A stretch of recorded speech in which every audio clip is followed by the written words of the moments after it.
Death of board exam. इस video को मैंने इसलिए चुना आज क्योंकि कहीं ना कहीं पिछले कुछ महीनों से मेरे को लग रहा था कि जो रिलेवेंस हमारे बोर्ड एग्जाम्स की थी, यानी कि 12th के एग्जाम या 10th के एग्जाम, वो कहीं ना कहीं पे खत्म हो गई है। लोग, अगर ये आपको याद है, 10th के रिजल्ट और 12th के रिजल्ट को एक सेलिब्रेशन मनाते थे घर में। न्यूज़पेपर्स पे ऐड आते थे, लोग एक दूसरे के घर जाते थे, जैसे दिवाली होली में होता है, लोगों को मुबारकबाद दी जाती थी, कंग्रेचुलेशन, या उनको गिफ्ट दिए जाते थे। और बच्चे वेट भी करते थे कि मेरा 12th का रिजल्ट आ गया है या आने वाला है, तो लोग मेरे को खूब सारे गिफ्ट देंगे, बड़े लोग पैसे भी देते थे, so that you can celebrate. But अब ऐसा कुछ नहीं होने वाला है क्योंकि 12th की जो रेलेवेंस है वो खत्म हो चुकी है। 3 महीने पहले, 3 या 4 महीने पहले गवर्नमेंट ने एक रूल निकाला कि जितनी भी सेंट्रल यूनिवर्सिटीज हैं या कुछ स्टेट यूनिवर्सिटीज भी जो हैं, वो अपना जो जितने भी उनकी जो क्लासेस हैं, जो कॉलेज की क्लासेस हैं, उसके लिए एडमिशन जो है वो जॉइंट एंट्रेंस एग्जाम के थ्रू लेंगे, कॉमन यूनिवर्सिटी एग्जाम के थ्रू लेंगी।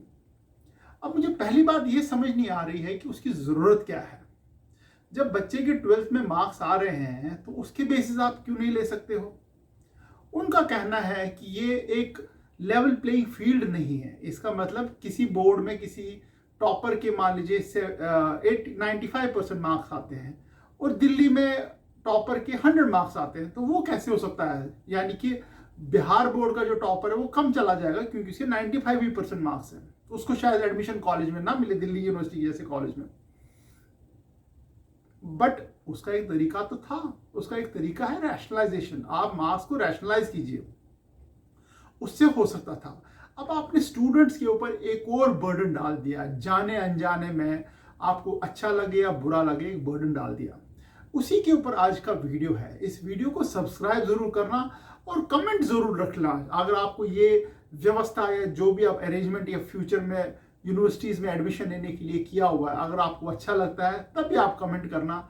अगर आपको लग रहा है हाँ यार ये थोड़ा गलत हो गया, ऐसा नहीं होना चाहिए था, तब भी आप कमेंट जरूर करना। इस वीडियो को सब्सक्राइब जरूर करना। सब्सक्रिप्शन से ये फायदा होता है, आपके मन में कोई भी कॉलेज रिलेटेड कोई इशू हो, किसी ब्रांच रिलेटेड इशू हो, प्लेसमेंट रिलेटेड इशू हो, या कोई जॉब रिलेटेड इशू हो, तो आप मेरे को कमेंट सेक्शन में पूछ सकते हैं और उसमें नॉर्मली मैं क्विकली जवाब भी देता हूँ। अभी मैं हाल ही करीब 10-15-20 दिन पहले मैं कहीं से, हमारे यहाँ पे घर के पास एक दुकान है जहाँ पे एक लेडी दूध बेचती है और उसका एक बेटा है जो दिन के टाइम अपने स्कूल के बाद वहाँ पे दुकान पे बैठता है। उसका 12th का जो है एग्जाम होने वाला है, तो अब उसका, जब मैंने पूछा कि यार 12th की तैयारी कैसी चल रही है, तो it seems he has given up, उसने उम्मीद छोड़ दी है क्योंकि ही वॉज एक्सपेक्टिंग कि उसको 12th में अच्छे मार्क्स आएंगे। खूब मेहनत की थी, एनसीईआरटी के बुक्स वगैरह जितनी भी सरकारी स्कूल में मिलती हैं वो खरीदी थी उसने, वो स्कूल से जो मिलती थी उसके ऊपर खूब मेहनत की थी। और वहाँ पे जो स्कूल के टीचर्स वगैरह, उन्होंने भी नोट्स वगैरह कुछ दिए थे, तो खूब मेहनत कर रहा था। He was expecting good marks in 12th and he was very sure कि उसको दिल्ली यूनिवर्सिटी के किसी कॉलेज में मिलेगा। एंड नाउ 10-15-20 दिन पहले जब मिला तो ही इज गिवन अप, उसने हाथ खड़े कर दिए हैं। ही इज सेइंग कि मुझे अब 12th पास तो कर ही लूंगा क्योंकि उतना तो आता ही है मेरे को, बट पढ़ने का फायदा क्यों नहीं, पढ़ने का फायदा भी नहीं है। फायदा क्यों नहीं है? क्योंकि वो जो सीट उसको शायद मिलती, वो जो किसी दिल्ली यूनिवर्सिटी कॉलेज में जो सीट उसको मिलती शायद उसके मार्क्स पे, अब वो उसको नहीं मिलेगी।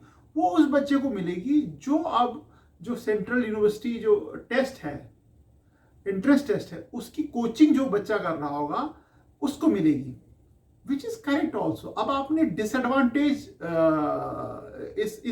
इस चीज से आपने जो लेवल प्लेइंग फील्ड को बिल्कुल अनइवन कर दिया। जो बच्चे लोअर मिडिल क्लास के हैं या गरीब तबके से आते हैं, अपर इवन मिडिल क्लास बच्चे भी हैं, उनको आप जाने अनजाने में पुश कर दिया so that they will not gate university admission. उसका रीजन ये है क्योंकि अब कोचिंग की बाढ़ आ जाएगी उस एरिया में भी। आपको मालूम है इंजीनियरिंग में या मेडिकल में मैक्सिमम बच्चे कौन है जिनको वो सीट्स मिलती हैं? आपको जान के हैरानी होगा, इवन एमबीए में भी आपको जान के हैरानी होगी, 99% बच्चे वो है जिनको सम फॉर्म ऑफ कोचिंग मिली होती है, या तो वो कोचिंग क्लास में जाते हैं, या वो ट्यूशन पढ़ते हैं, या उन्होंने बुक्स खरीदी होती हैं, या उनको कोई ना कोई सीनियर बच्चा गाइड कर रहा होता है। विदाउट कोचिंग वो नहीं कर पाते 99%। एक दो केसेस होते हैं जो खुद ही कुछ ना कुछ करके सीट निकाल लेते हैं। अब वही हाल जो है वो आपका जो यूनिवर्सिटी एडमिशन में भी होने वाला है या हो चुका है, क्योंकि जिस दिन से गवर्नमेंट ने प्रेस रिलीज निकाली कि अब ऐसे यूनिवर्सिटीज में एडमिशन होगा जहां पे एक टेस्ट लिया जाएगा, उसके 2-3 दिन बाद ही न्यूज़पेपर में ऐड आने शुरू हो गए कि अब यहाँ पे कोचिंग चलेगी। अब हम लोग 10 दिन का कोचिंग का कोर्स निकाल रहे हैं, 2 महीने का कोचिंग का कोर्स निकाल रहे हैं, 15 दिन का कोचिंग का कोर्स निकाल रहे हैं, और इतनी इतनी इतनी फीस है। आगे चल के देखो आपको होने वाला क्या है। अगले साल से अब जब एडमिशन होगा, जो भी कोचिंग जो सेंटर्स होंगे वो 1-1, 2-2 साल के कोर्सेज निकालेंगे, जहां पे वो ट्रेन करेंगे स्टूडेंट को उस एंट्रेंस एग्जाम को क्रैक करने के लिए। वो एक खर्चा, उसके बाद वो जो टेस्ट है उसका जो कोई टेस्ट सीरीज होगा या बुकलेट होगी वो खरीदने का खर्चा। ऑनलाइन भी इसमें टेस्ट देने के लिए काफ़ी सारी वेबसाइट आगे आएंगी जी, आप इस टेस्ट सीरीज को खरीदो। इसमें बुक्स ऐसी आ जाएंगी जो 1500 2-2 हज़ार रुपए की बुक्स होंगी। अब आप मेरे को बताओ, ये सारा खर्चा एक middle class, lower middle class या गरीब तबका या गवर्नमेंट स्कूल का बच्चा कहां से निकालेगा? आपने 12वीं को मार दिया, और उसका खर्चा जो कर पाएगा, उसकी कोचिंग पे कर पाएगा, वही आपका यूनिवर्सिटी में जाएगा। आप मार्क माय वर्ड, आप किसी भी कॉलेज में उठ के चले जाओ जहां पे एंट्रेंस है, वहां पे देखो सारे बच्चे कोचिंग से आते हैं। इसमें कोचिंग वालों का कोई कसूर नहीं है। ऐसा नहीं कि कोचिंग वालों ने किसी को जबरदस्ती पकड़ के अपने पास कोचिंग करा रहे हैं, उनका कोई कसूर नहीं। उनको तो बिजनेस, वो तो बिजनेस, उनको गैप दिखता है तो वो करेंगे, विच इज क्वाइट नेचुरल। यहाँ पे कोई सिपाही बनना चाहता है फौज में या आर्मी में सिपाही बन, उसकी कोचिंग है यार। यानी कि गरीब आदमी अब कॉलेज में विद रेस्पेक्ट या डिग्निटी के साथ एडमिशन भी नहीं ले पाएगा। उसको कुछ ना कुछ तो बेचना पड़ेगा अपने घर का, या तो घर बेचना पड़ेगा, या सोना या सोने के माँ को सोने के कंगन बेचने पड़ेंगे। ऐसा कुछ ना कुछ व्यवस्था होने वाली है। आपने 12th को ही नहीं मारा, आपने उन सारे बच्चों को मारा है जो 12th करना चाहते थे, जिनकी पूरी व्यवस्था आपके हाथ में थी। आपने बोला एनसीईआरटी पढ़ो, फलाने स्कूल से पढ़ो, हमारे टीचर पढ़ाएंगे, गवर्नमेंट टीचर पढ़ाएंगे। आप उन सब को मार के रख दिया। आपने एक सोशल डिवाइड करके रख दिया इस पॉलिसी से।